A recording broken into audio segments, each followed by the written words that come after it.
আসসালামু আলাইকুম। স্বাগতম বন্ধুরা আমার আরো একটি নতুন ভিডিওতে।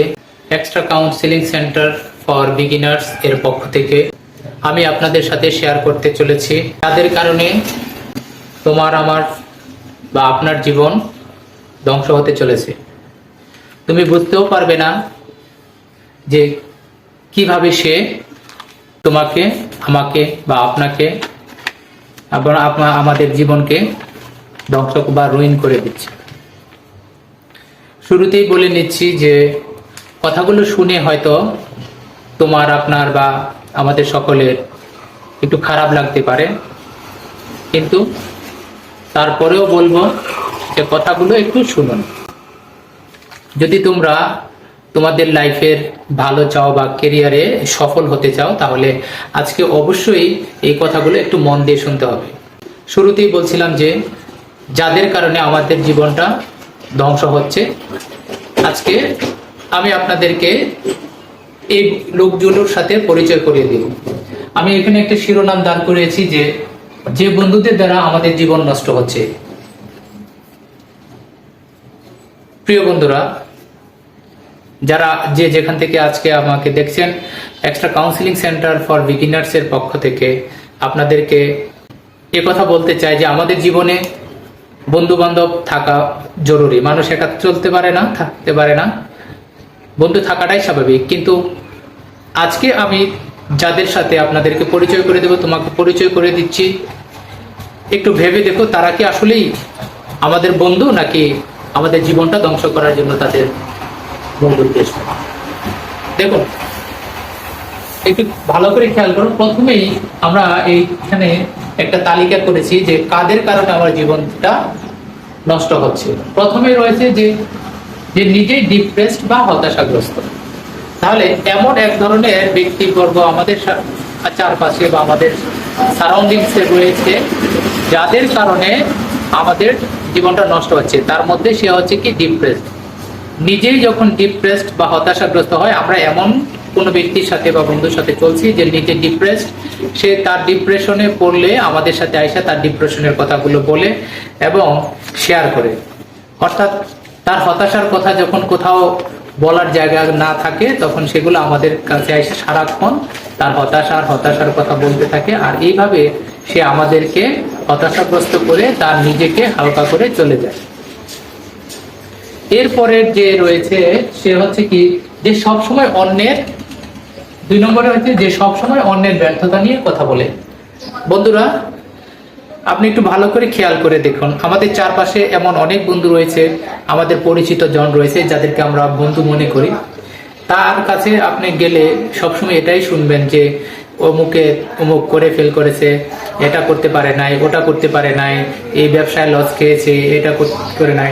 হ্যাঁ, এই ধরনের নানান ধরনের যত ব্যর্থতা আছে, নেগেটিভিটি আছে, এই সমস্ত নেগেটিভিটি বিষয়গুলো আপনার সামনে একটা উপস্থাপন করবে বা আপনার সাথে শেয়ার করবে।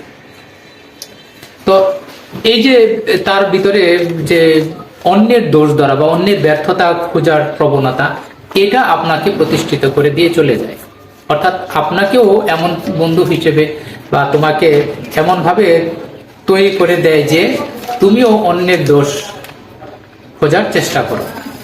ব্যর্থতা মানে দোষ না, ঠিক আসলে ব্যর্থতার কথা চর্চা করতে থাকবো। আর এই ব্যর্থতা থেকেই ব্যর্থতার চর্চা করতে করতে আমরা আমাদের নিজেদেরকেই ব্যর্থ করে চলেছি। তাহলে বুঝতেই পারছেন যে অন্যের ব্যর্থতার কথা বলে সার্বক্ষণিক তার মুখে শুধু অন্যের ব্যর্থতার প্রসঙ্গেই আসে। তার কাছ থেকে আমাদের জীবনে ব্যর্থতা ছাড়া আর অন্য কিছু আশা করাটা খুবই কষ্টকর। তাই এই ধরনের বন্ধু যদি আমাদের চারপাশে কারো থেকে থাকে, আমাদেরকে কি করতে হবে? এ থেকে বের হয়ে আসতে হবে বা আমাদের নিজেদেরকে সাবধান রাখতে হবে যে এইরকম কোনো বন্ধুর সাথে কি আমার বন্ধুত্ব হচ্ছে। এরপরে আমি আপনাদের সাথে তৃতীয় বন্ধুর কথা বলি, সেটা হচ্ছে যে কি নিজের মতামত যে অন্যের ঘাড়ে চাপিয়ে দেয়। অর্থাৎ এমন এক ধরনের লোক আমাদের চারপাশে বা আমাদের পরিচিত জন আছে, অথবা আমাদের বন্ধু এমন আছে যে তার মতামতটা আমাদের কাছে চাপিয়ে দেয়। ধরে যে আপনি কোনো কাজ করবেন, কোনো কিছু করবেন, সে নিজে করতে পারে নাই, তার দ্বারা কোনো এই কাজটা করা অসম্ভব হয়েছে, তখন সে বলবে যে না বন্ধু দোস্ত এটা করা যাবে না, ওটা করা যাবে না, এটা করলে এই হয় সেই হয়। হ্যাঁ, এইভাবে সে তার মতামতটা আপনার মাথায় ঢেলে দিবে। আর তখন আপনি একটা সময় গিয়ে যাওয়ার পরে তখন নিজেকে মনে হবে যে কি না আমারও দ্বারা এই কাজ করা সম্ভব হবে না। কোনো কাজই আপনি করতে যাচ্ছেন, অটোমেটিকভাবে আপনার ভিতরে এই প্রবণতা চলে আসবে যে না এর তো এই কথা বলছিল, আসলে এটা করা যাবে না রে, এরকম। অর্থাৎ সে কি করবে, যখন সে নিজে সাকসেসফুল হতে পারে না, তার ওই ব্যর্থতার গল্প আপনার সাথে সারাক্ষণ করতে থাকবে। হ্যাঁ, তখন আর আপনি তার লেভেল থেকে বের হয়ে আসতে পারবেন না। আপনি সারাক্ষণ তার সাথে উঠছেন, বসছেন, থাকছেন, খাচ্ছেন, ঘুরছেন, অর্থাৎ জীবনের 24 ঘন্টা আপনার সমস্ত বেশিরভাগ সময়গুলোই আপনি তার সাথেই কাটাচ্ছেন। আর সে তার এই মতামতগুলো আপনি তাকে সাপোর্ট করে যাচ্ছেন, আর এইভাবে আপনি নিজেকেই নিজে ক্ষতিগ্রস্ত করছেন। তাহলে আমাদেরকে এটাও সতর্ক হইতে হবে যে এইরকম কোনো বন্ধু কি বা এইরকম লোকের সাথে কি আমাদের চলাফেরা উঠা বসা আছে কিনা, যে নিজের ব্যর্থতা, নিজের মতামত সেটা আমাকে চাপিয়ে দিচ্ছে, অথবা আমি স্বাধীনভাবে নিজে কোনো মতামত প্রকাশ করতে পারছি না, নিজের সিদ্ধান্তে নিজে ফোকাসড হয়ে কোনো কাজ করতে পারছি না। এরকম বন্ধু থেকে আমাদেরকে কি করতে হবে, সাবধানতা অবলম্বন করতে হবে। এরপরে 4 নম্বর যে ব্যক্তিটা রয়েছে, সে ব্যক্তিটা হচ্ছে কি যে সব সময় আপনাকে সেফ জোনের কথা বলবে।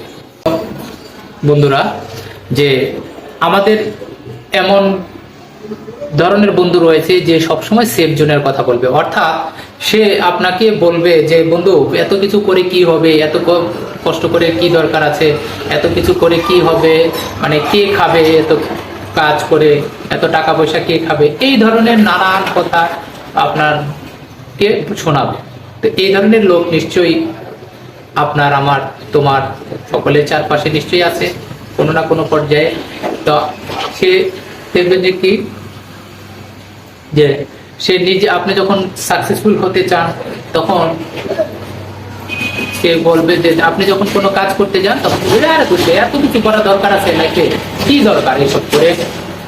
তো বন্ধুরা, আমি আপনাদেরকে এটা বুঝাইতে চাই যে সেফ জোনে থেকে অথবা কাজ না করে কোনোদিনও কেউ সফলতার মুখ দেখেনি, সফল হতে পারেনি। আপনি কাজ করতেছেন বলেই আপনার এত বন্ধু বান্ধব হচ্ছে। আপনি আজকে কাজ করেন না, আপনার যদি সফলতা না থাকে দেখবেন আপনার চারপাশে কেউ নেই, এটাই বাস্তবতা। তো আমি আপনাদেরকে এটা এই যে 4 নম্বর যে বন্ধু আছে তাকে পরিচয় করে দিচ্ছি যে তার ভিতরে একটা ফোবিয়া কাজ করে, তার ভিতরে একটা মানে ফোবিয়া তো বুঝতে পারছেন, এটা হচ্ছে এক ধরনের মানসিক রোগ। সে কি করবে, যে তার ভিতরে যে ফোবিয়াটা কাজ করে, একটা ফোবিয়া কাজ করবে। সেই ফোবিয়াটা হচ্ছে যে আপনি যদি সাকসেসফুল হন, আপনি যদি বড় কিছু করে ফেলেন, আপনি ভালো কিছু করে ফেলেন, তাহলে নিশ্চয়ই আপনি তার থেকে দূরে সরে যাবেন। হ্যাঁ, সে আপনাকে হারাতে চায় না। এই যে আপনাকে কাছে ধরে টানে বা আপনাকে কাছে রাখার যে প্রবণতা, এটাই আপনাকে আপনার সফলতার পিছনে অন্তরায় হয়ে দাঁড়াবে। তাহলে যে এই বন্ধুদের কাছ থেকে আমাদেরকে নিজেদেরকে সরিয়ে আনতে হবে, অথবা আমাদের যদি এইরকম কোনো সারাউন্ডিংস থেকে থাকে, আমাদের চারপাশে যদি এরকম লোক থাকে, তাহলে সেইখান থেকে অবশ্যই আমার প্রিয় বন্ধুগণ আপনাদের কাছে আমার বলার যে আপনারা সেখান থেকে আপনাদেরকে সরাইতে হবে, আপনাদেরকে আলাদা করতে হবে। যে আপনাকে এগুতে দিবে না, নিশ্চয়ই সে আপনার বন্ধু নয়। যে আপনার সফলতার জন্য আপনি সামনে আগায় যাবেন আর আপনাকে হারানোর ভয়েতে আপনাকে পিছু টেনে রাখবে, সে নিশ্চয়ই আপনার বন্ধু হতে পারে না। তাহলে এই ধরনের বন্ধু আমাদের জীবনটাকে নিশ্চয়ই ধ্বংস করে দেয়। এরপরে সব শেষে যে বন্ধুর কথা বলছি, যে বিভিন্ন ধরনের এক্সকিউজ বা অজুহাত আপনাকে শেখাবে। ধরেন এই যে এতক্ষণ আমি আপনাদের সাথে শেয়ার করলাম যে আমাদের যে উপরের যে 4 ধরনের বন্ধুগুলা কথা আলোচনা করেছি, এই সমস্ত গুণাবলী তার ভিতরে থাকবে। সে আপনাকে বিভিন্ন রকম এক্সকিউজ শিখাবে, যে এটা করবে না, ওটা করবে না, কাজে লেট হবে, এই সই নানান কথা আপনাকে এই এক্সকিউজ দিয়ে, অর্থাৎ আপনি একটা কাজ করতে যাবেন, সেখানে আপনি বিভিন্ন ধরনের অজুহাত কিভাবে তৈরি করতে হয় সেগুলো আপনাকে বলবে, যে আজকে এটা করতে পারিনি, এর জন্য এটা না, ওর জন্য এটা না, মানে দোষ ধরবে, দোষ শেখাবে আপনাকে, আপনার কাজের প্রতি একটা বিরূপ মনোভাব তৈরি করতে সহযোগিতা করবে। তাহলে সম্মানিত দর্শক শ্রোতা উপস্থিতি, আপনারা যারা আমাকে দেখছেন, এই extra counselling centre for beginners এর পক্ষ থেকে আমরা যে 5 ধরনের বা আমরা যে বিভিন্ন রকম টক্সিক পিপলের কথা আলোচনা করলাম, নিশ্চয়ই এই ধরনের বন্ধু যদি আমাদের পাশে থেকে থাকে, তাহলে অবশ্যই তারা আমাদের বন্ধু নয়, তারা আমাদের বন্ধু বেশি আমাদের ধ্বংসকারী। আমি শত্রু বলছি না, তারা আমাদেরকে আমাদের জীবন ধ্বংস করার জন্য যথেষ্ট। বন্ধু তো থাকবে, তাহলে এত বন্ধু থাকার দরকার নাই, আপনাকে এমন বন্ধু তৈরি করতে হবে যে আপনার সফলতার পিছনে আপনাকে সামনে আগিয়ে দিবে, আপনার সফলতার পিছনে আপনাকে সহযোগিতা করবে।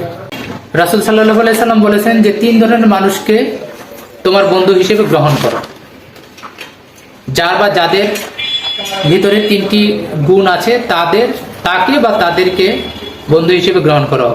প্রথমত, যার সাক্ষাতে তোমাকে আল্লাহকে স্মরণ করিয়ে যায়।